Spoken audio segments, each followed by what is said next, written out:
Hey everyone, Nathan here, Absurd Being. Okay, so we are wrapping up section 3 today, exteriority in the face.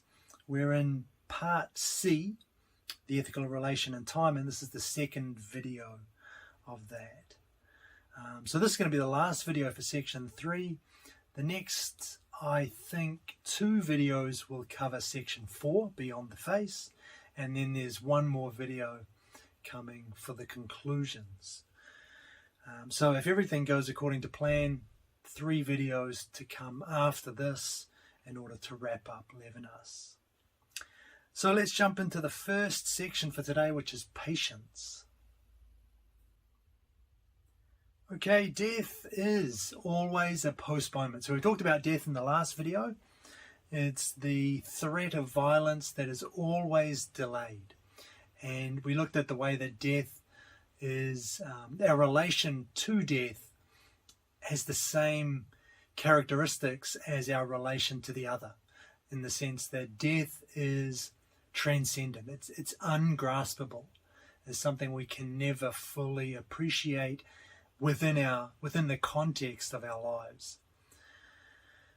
So as this kind of always delayed a threat of violence, it never kind of manifests for us directly.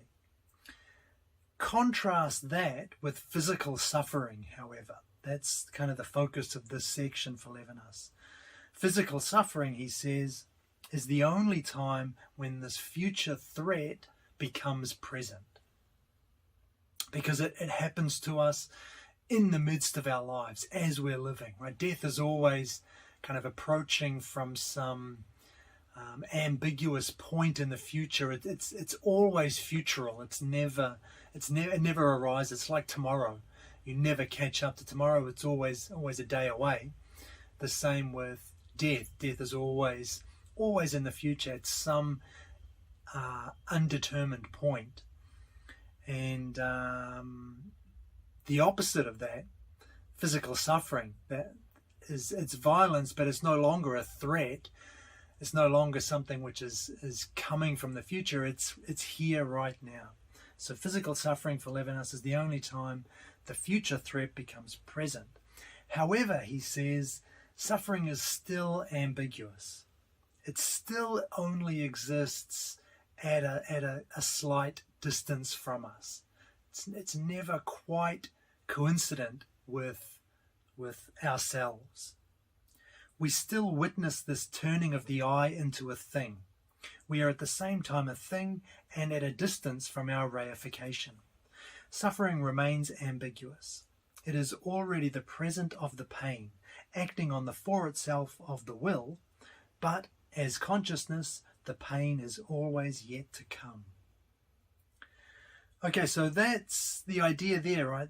Pain is present, but in order for us to be conscious of that pain, we have to be distanced from it. We have to exist slightly separate from it. We have to see ourselves as the object enduring this pain.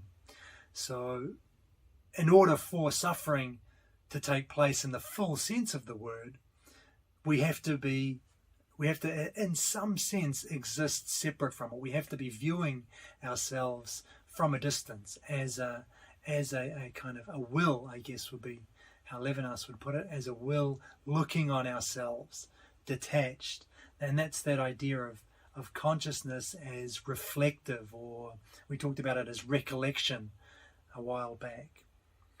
So even though suffering is present, because we're conscious of it, because we're not just a thing that is having stuff done to it, stuff that might be painful, stuff that might cause suffering. Because suffering itself is, we have to know that we're suffering in order to actually suffer. That's kind of built into the word itself, built into the concept. To suffer, you have to be aware of yourself as suffering. So you have to have this distance between you as maybe a will or as a consciousness, and you as the object enduring the suffering. So Levinas calls this distance and ultimate passivity, or patience. So that's what patience is, this separation from suffering. He says, in patience, a disengagement within engagement is affected. Kind of a nice way to put that, actually. There's always this gap. And this is kind of the same thing that Sartre was getting at with intentionality. Consciousness is always intentional. It's always consciousness of something. It's never just some kind of... It's actually quite different now that I'm talking about it, but there is a point of overlap. Consciousness is always consciousness of. There's always something. Consciousness is always at a remove from whatever it is that it's aware of. And it's the same here. Suffering. In order for suffering to be suffering, we have to exist at a slight distance from it. And that distance, Levinas calls patience. So then, the supreme ordeal of freedom, Levinas says, is not death, but suffering. So death is not the main problem or obstacle that freedom faces. It's suffering, because suffering is the only thing that can affect us in the present. It's that, death is always delayed, but suffering affects us in the present. So that's the main ordeal of freedom. And this manifests most clearly in hatred for Levinas, in which seeks to inflict suffering on the other, while at the same time not reducing him or her to the rank of object. In suffering, the subject must know his reification, but in order to do so, he must precisely remain a subject. Hatred wills both things, whence the insatiable character of hatred.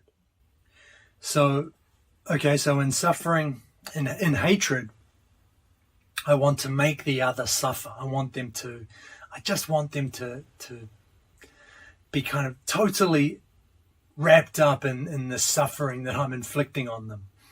But in order to experience that suffering, in order for the suffering to be suffering, the other has to detach. They have to be removed from it.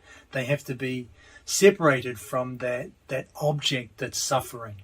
They have to exist in patience, which means that they've kind of transcended that suffering in a way. I mean, that's... Levinas doesn't use those words, but that's the idea, that they have to have be separate from the suffering that's going on. Which means that hatred wants kind of something that's impossible. It wants the other to be totally immersed in suffering, not have any kind of escape hatch or outlet to get away from it. But in order for suffering to be suffering, they have to detach, they have to be removed from it. The other, that is. So hatred has this insatiable character. And when that means that for Levinas, hatred is a logical absurdity. It's something that just cannot take place. It can never be fulfilled. Like I said, it's the real overtones of Sartre's philosophy of our relations with others as well there. But, I mean, quite very different, but a different theme within the same kind of framework, I think is the best way to put it. For Sartre, hatred is just, when you get to hatred, that's the end. Like, love has failed, sexual desire has failed. It's like nothing you've tried to in terms of having meaningful in terms of your relations with others, nothing has succeeded. And so finally it's like, okay, that's it. I'm sick of everybody. Hell is other people. You guys suck. That's basically Sartre's view on hatred. But for Levinas here, hatred is this, again, like I said, it's a different take of on hatred, but within the same subject-object conflict framework. So that's a supreme ordeal of freedom, not death but suffering. And in a very similar, well, exactly the same, the supreme ordeal of will is also not death but suffering. So that the main obstacle that will faces, again, not death, because it's never present, it's always postponed. Suffering is the main obstacle, the main problem that will has to deal with. And so the will endures the suffering in patience. That's kind of the way that the will can overcome or deal with physical suffering. And Levinas also mentions that suffering is produced as an absurdity. I think suffering itself is not absurd. The will is definitely not absurd, but suffering is produced as an absurdity. And the reason is that it breaks out, it occurs on the ground of signification, which is to say the other. And he talks about the suffering being the tyranny of the other. So, and we've already seen that the other is the ground of all meaning, it's the ground of all signification. So from this source of signification and meaning, at the same time comes suffering.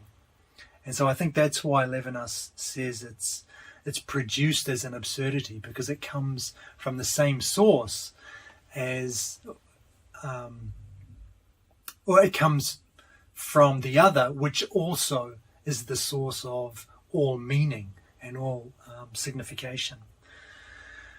So that's interesting. Supreme ordeal of will and the supreme ordeal of freedom is both suffering as opposed to death, which is, again, something that is we often tend to think, or often death is kind of put forward as this, and I guess this is very Freudian, but that death is like the main fear, the main kind of even drive that underlies a lot of our psyches. But Levinas is saying, no, it's not death, it's suffering. Cool. However, when we get to the end of all of this, physical suffering, the other, as we saw with death, the other is again the ground of our salvation. This time in patience, because in patience the will breaks through the crust of its egoism and, as it were, displaces its center of gravity outside of itself, to will as desire and goodness limited by nothing.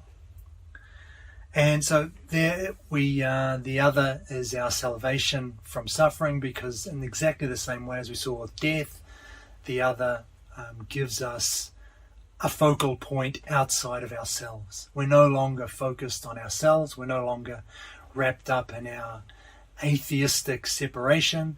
We have this transcendent other to give us meaning, to gravitate towards, around. Cool. So that's suffering and patience. And the second section, the last section for today's video, the truth of the will. Alright, so death is this. So death is always coming to us from the future. Physical suffering is the real threat. That's the violence and alienation. That's kind of what the physical suffering represents. And that's what is unable to be postponed indefinitely into the future. But we can overcome physical suffering through patience. And patience itself involves the other. Right? That's that ability to detach from our physical suffering is ultimately bound up with the other, who provides us with like a locus outside of ourselves, a transcendent center of gravity outside of ourselves, which we can direct ourselves towards. And that's what makes patience possible. So Levinas is asking in this section, is this, he calls it immunity, is this ability to overcome suffering through patience, is this immunity true, or is it merely subjective? Is it really real, or is it just all in our heads? And before we go too far into this, he notes something kind of important, actually, that he's not, or we must not frame the question in a dualistic, in terms of dualism, a dualism. So we don't want to have this notion that there's an internal subjective reality and that contrasts or stands against an external objective reality. That's not the question Levinas is asking. He's not asking, does our subjective reality match an objective reality? That would be to make of subjectivity, to make of the will, an epiphenomenon, something that's just kind of tacked on to what's really real, the objectively real. We don't want to go down that dualist route. So it's not a question of, so when Levinas asks, is this immunity true? He's not asking, does it conform to some kind of objective reality out there, separate from me? He says the inner life, our will, is itself an event of being. And by that he means it's like an openness. It's kind of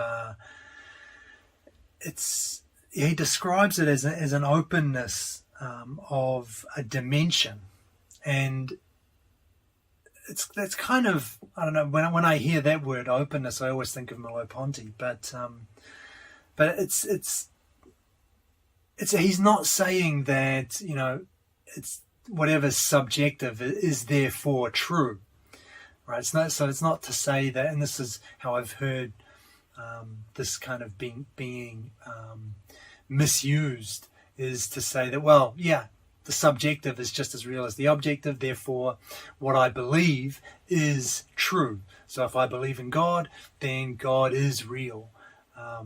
But that obviously that's not going to fly in any kind of sensible philosophy, because straight away that is setting up the dualism again, or it's getting into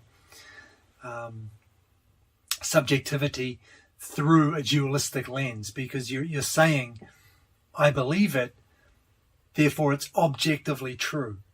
Right? Already the distinction's been made, already the dichotomy has been erected. We don't want to have that. We don't want to create this dualism. But it's not saying then that subjective beliefs are true. I mean, there's no way you can even say it without it becoming dualist. Right? The idea that even to say the subjective is true, my belief is true. If subjectivity is an event of being, then my belief must be true, because that's immediately dropping into Cartesian dualism. And that means the correspondence theory of truth, where my belief matches an external reality. And that's exactly what Levinas is trying to avoid here. What he's looking for is a deeper understanding of the word true, of truth. So when he says the truth of the will, he's not imagining a will separate from an external reality and the two being in harmony. He's imagining something else, and it's not something that can be cashed out in simplistic terms of I believe it, therefore it must be true, because obviously, like I said, that's just dualism. He's looking for something deeper than that, and that is where we're going to go with this. And to get there, we're going to have to look at the inner life. And the inner life, he says, is characterized by apology. What exactly does that mean? To get to that, we need to have a look at the encounter with the face. So the encounter with the face, we've talked about this in every video, maybe every video, occurs in judgment. Judgment's a key part of the encounter with the face. The other appears as this infinite transcendence, infinitely above us, and they judge us. This judgment comes upon us from them. And he says that there are two tyrannies of judgment. We'll look at them first, and then we'll look at why they're tyrannical. The first is the submission of the will to universal laws. So being judged according to laws or rules or maxims that apply to everybody at all times, that are universal. And the second tyranny of judgment is judgment through history. We talked about that recently with the other judging us, the other as historian, judging us by our works, judging us by the things that we've produced or created, by our behaviors, by our past actions, any our past words, the things that we've said. And these are things that are alienated because I'm not there behind them. The other is kind of judging me based on these things which are impersonal, which I'm no longer there behind. So they're judging me based on something that I've written, which now stands apart from me. So they're not judging me, they're judging me through this thing that I've created. And so that is the second tyranny, this judgment of the other as historian, judging me on my works. And the reason those are both tyrannies is because they are impersonal, because I'm not there to defend, to support. I'm not there directly in the judgment. I'm not participating in the judgment. In both cases, the submission of the will to universal laws and in the judgment of history, I'm not there. In the first case, because the laws apply to everybody at all times. I, as an individual will, have no relevance here. What matters is everybody and all times. The universal, not the individual, not the particular, which I am. In the second case, obviously the works are, as I said, alienated from me. They are separate. The other's judging me through this kind of third party. So I'm not there again. And that's why why Levinas calls these the tyrannies of judgment. There's a third kind of judgment, however, which is different in kind, and this is the judgment of apology. And in this, the will affirms that it is an irreducible singularity, exterior to the totality that it enters. So I, as an independent individual will, an irreducible singularity, I am present at my judgment. Which means that even though I am kind of being judged, so there's a danger here of being swept up in a totality, I am there to retain my individuality, my separation, so I don't get caught up in a totality, which is always an important thing for Levinas. So in remaining present at my own judgment makes this an apology, and it's that which lets me resist being immersed in a totality, but being subsumed by a totality. So that's kind of the I don't know, an more authentic kind of judgment for Levinas. And it's a judgment which he calls an apology, because I'm there directly. I'm there to not so much defend, although I think that's not a bad word here, but I'm there to, I'm just there present, which makes the judgment meaningful, which makes the judgment significant. Because if I'm not there, it's like it's happening to kind of, well, literally, when I'm not there, I'm absent. So the judgment is kind of detached. It's removed from me. It's not a genuine. I'm not really participating. So this judgment, the apology, is a more, like, I'm just repeating myself, right? A more valid kind of judgment. Interestingly, Levinas frames this also in terms of the visible and the invisible, which is I thought quite interesting, considering that's the title of Merleau-Ponty's last unfinished manuscript. I'm not sure if there's a connection there or not. Totality and Infinity was written way before the Merleau-Ponty's The Visible and the Invisible. But it's interesting that this kind of crops up here. Where visible for Levinas is the judgment, those two tyrannies of judgment, the judgment of history and the judgment of the universal. Visible because the judgment refers to kind of facts, things, objective facts, objective things that I've done, that I've said, or in terms of universal laws, again, referencing things that I've done, my actions, my behaviors. So that's visible. The invisible then is the judgment of apology. Invisible because it deals with a will, my will, a will which never becomes visible, something which is not just invisible and which can be made visible in some way, but something which is forever invisible. There's no route by which this invisible can be made visible. There's no route by which the will, that subjectivity that I am, can ever become a fixed object, something visible, a fact.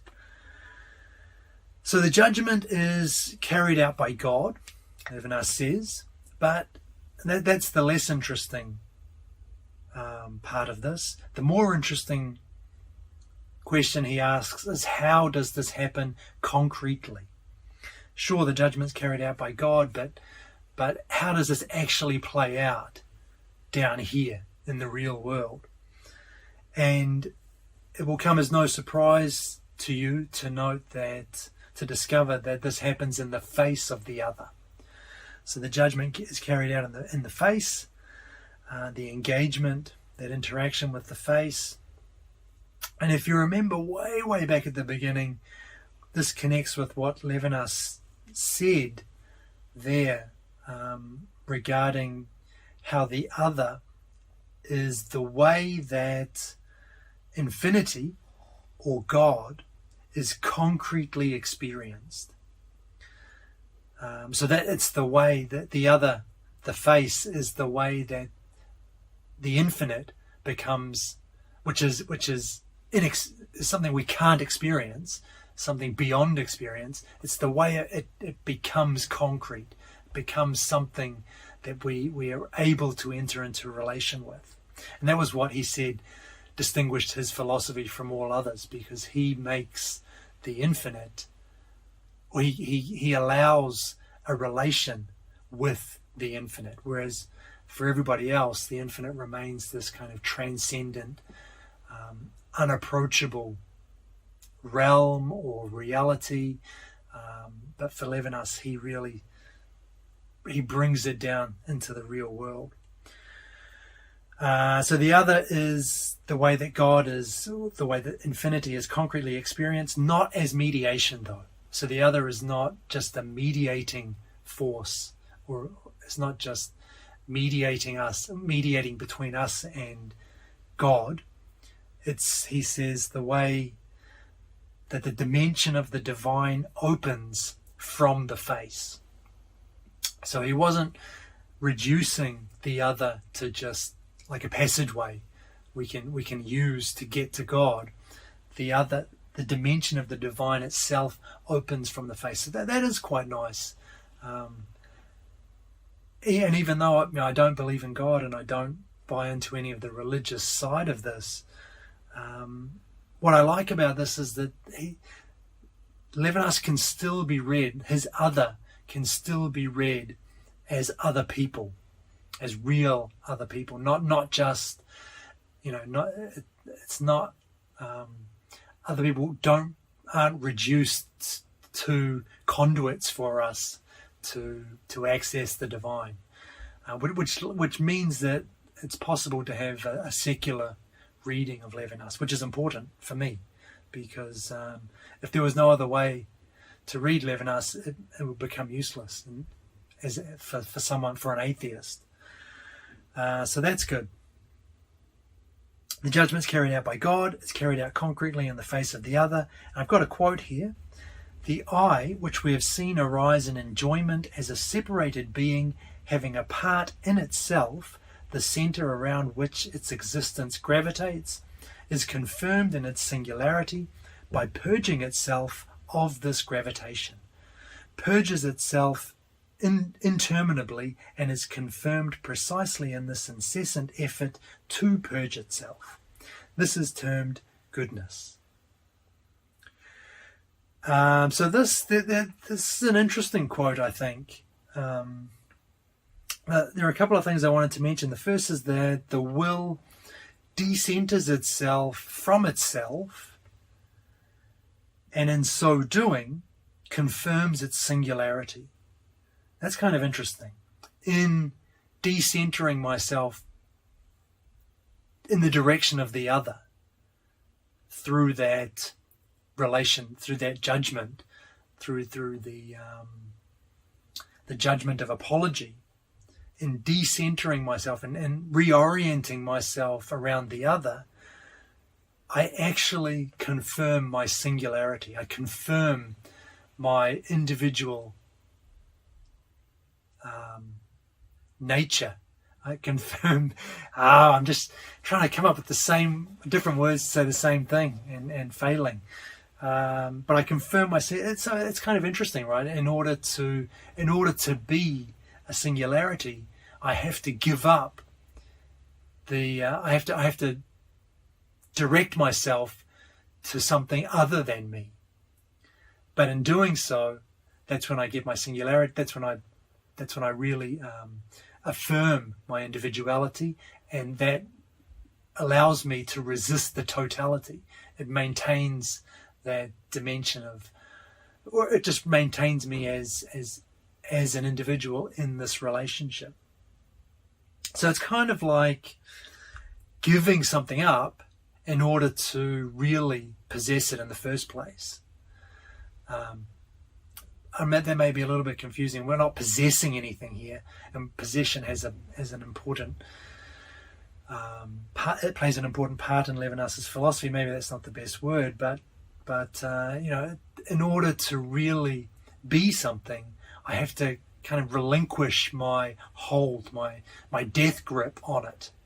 And it's only when I do that, when I give myself up to the other, that's when I really come into my own as an individual singularity. I quite like that idea. There is a lot to like about this, and again, Levinas's focus on the other is so interesting. It's so unique in phenomenology and existentialism. It's good. So that's cool. Giving up that focus gives us our individuality for the first time, perhaps, in a genuine sense. The other thing I wanted to mention is goodness there. He calls this goodness, this decentering of myself, reorienting myself around the other. That's goodness. Why? Later on he says that goodness consists in taking up a position in being such that the other counts more than myself. And that's what he's talking about here, right? I'm reorienting myself, giving myself a new center of gravity around this transcendent other point, completely outside, a complete alterity in relation to me, giving up that center, making the other more important than myself. That is goodness. And to be honest, I can't think of a better definition of goodness than that. Making the other count as more important than myself. So I think there's some good stuff going on there in that quote. The last part that I want to look at then, well, we have to finish this section actually. We've got to come back to truth. How does this all tie into truth? That was what we were originally looking for, right? So truth, Levinas says, is not found in tyranny. It's not found in universal principles. It's not found in history. It's not found in those kinds of objective facts. But nor is it found in a kind of free rein subjectivity, a subjectivity that has complete arbitrary freedom. Arbitrary because it is completely self-enclosed. That's not where truth can be found. Rather, truth can be only if a subjectivity is called upon to tell it. The call to infinite responsibility confirms the subjectivity in its apologetic position. The dimension of its interiority is brought from the level of the subjective to that of being. And so there we can see that truth has nothing to do with correspondence, nothing to do with coherence. It's not about the kind of bringing a subjective internal state into alignment with an objective external one. Subjectivity becomes truth, or truth can only arise when subjectivity is called upon in this judgment of apology, when the individual is present and participating in that judgment before the other, and such that the other becomes the locus around which I reorient myself. It's then that we rise from the level. I mean, the objective is long gone. We're not worrying about that.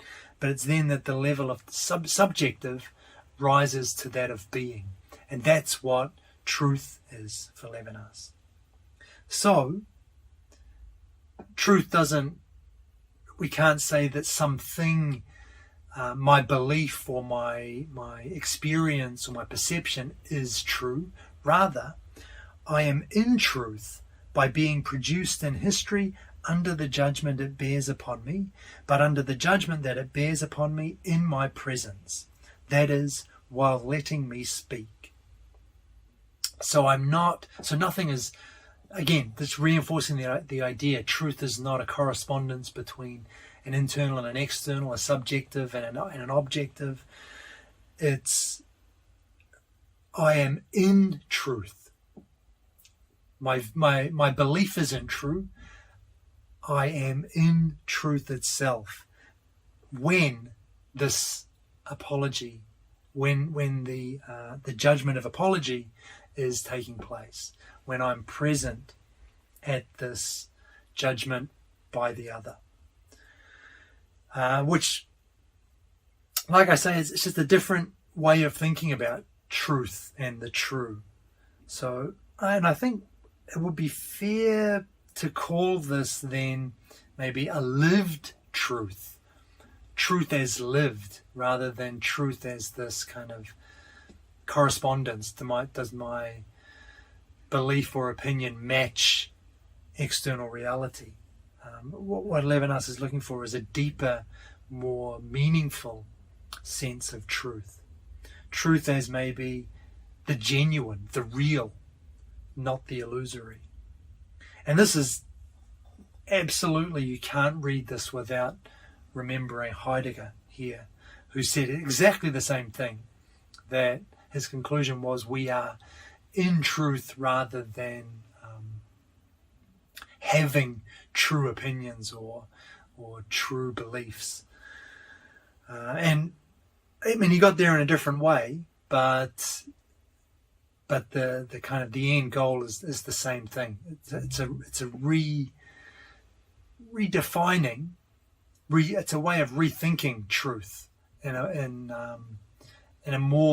a deeper, more kind of, I think, more meaningful way. Like I said, I think it's nice to call this lived truth rather than reducing true to the level of kind of propositions. Are my beliefs about reality, which is, there's already so much wrong with that statement that it's hard to, that I can't even start talking about that here. But lived truth. We are in truth. We don't have true beliefs. All right, summary. So the first section was called Patience and dealt with patience, but I think it's best for the summary to start with physical suffering. So physical suffering, in contrast to death, is a future threat that can actually become present. And we saw that physical suffering is endured in patience, which was that capacity to detach, to separate from from that present. Levinas called it a disengagement within engagement, and it has a lot to do with the will or consciousness being able to kind of step back from the present moment. Another important point here was that suffering is the supreme ordeal of freedom. So it's the main obstacle for freedom, not death. And this was manifested in hatred. So hatred attempts to make the other suffer, but in causing the suffering, through patience, the other's able to kind of escape. They're able to detach, and so hatred turned out to be a logical absurdity. And physical suffering is also the supreme ordeal of the will. And here, the appearance of suffering, the arising of suffering itself appeared as an absurdity because it came about through the other, on the ground of this force which is the source of signification, is the source of meaning. At the same time, it is the source of suffering and violence.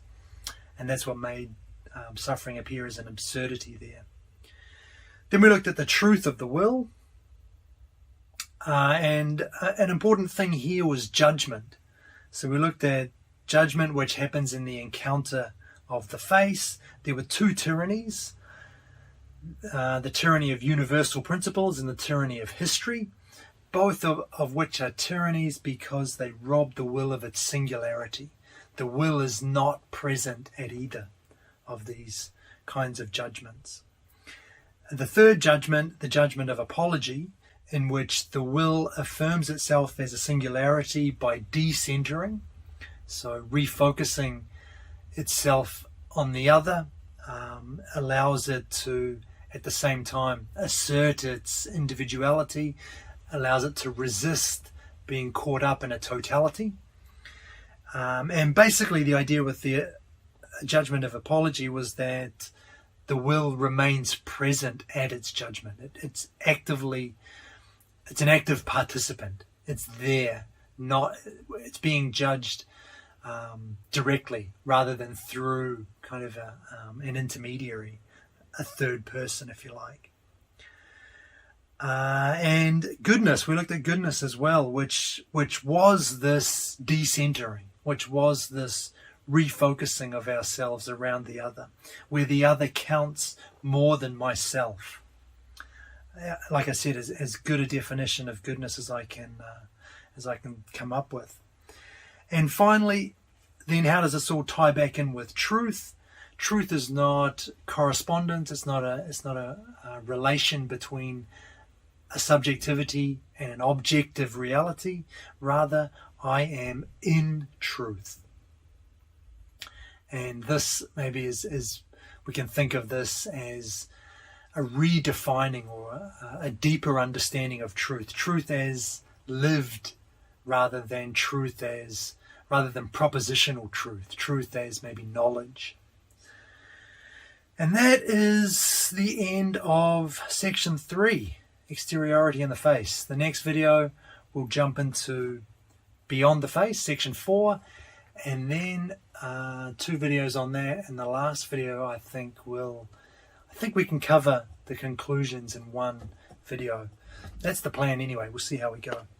Anyway, thanks for listening, and I'll catch you in the next one.